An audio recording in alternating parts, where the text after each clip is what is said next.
Jungmin Kim. She's lead correspondent for NK News and joins us from Seoul. Jungmin, North Korea is adopting a more hostile posture towards the South, declaring Seoul to be its biggest enemy. What does that tell us about Kim Jong-un's regime? Well, the intention of abandoning unification and calling South Korea a warring state now, not a compatriot anymore, I feel like that was a long time coming, and it was a very old ideological line that was at odds with the militaristic policy line that Kim Jong-un was going for the past few years, especially targeting South Korea. But for something like that to change, the grandpa era ideology, they need a very big justification. And right now, it looks like for Kim Jong-un, it's a very good timing, it seems, now that South Korea and U.S. nuclear deterrence has been increasing.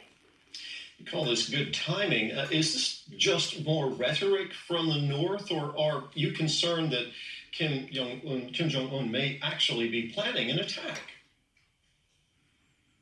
Well, I have seen this debate going on in D.C. and outside about whether or not we're close to an actual all-out war. I don't think so, but I also don't think that this is just rhetoric. Abandoning unification, it's not just a talk. Now it's a set policy line that's delivered to foreign ministry and other elites in North Korea, and it's actually concerning for future generation. And subjugating South Korean territory or preparing for subjugation that Kim Jong-un instructed.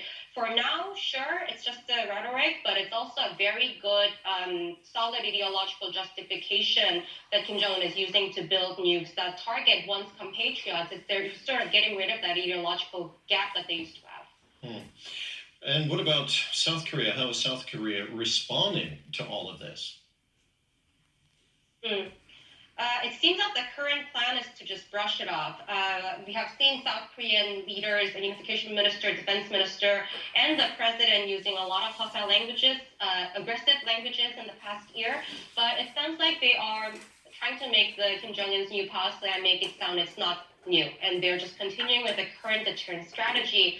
But we are also looking at April election here. So stoking fear and showing strongman leadership, maybe it would work well with them. But how close we are to an actual war, I'm not sure that would be the right way to describe it. Of course, this is all happening within a much broader context. How much are tensions between Seoul and Pyongyang a reflection of broader geopolitical tensions involving China, Russia, the U.S., and its allies?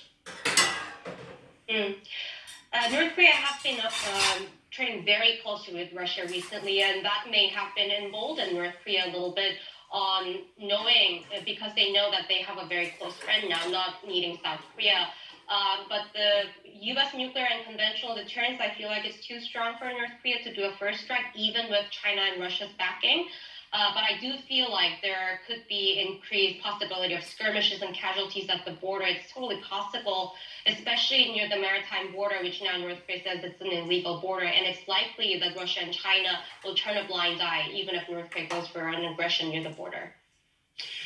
Do Koreans still have any hope of the North and South reuniting again? I think certain demographics in South Korea, especially if you look at the postmen in their 40s, they are more pro-unification. But I don't think the younger generations are interested that much in unification anymore. And reconciliation, I think, at least for the time being, it looks unlikely looking at the Biden administration and Yoon administration's policy line. Even if a progressive wins here, it seems like it will be very difficult to move the minds of South Korean citizens as well. But if Trump comes back, maybe it will open a few unexpected doors like we saw in 2018. But the problem there will be North Korea trying to take South Korea out of the equation and the deals, and the South Korean citizens would not be interested in something like that. Jungmin, thank you very much for talking with us. That was Jungmin Kim, NK News lead correspondent.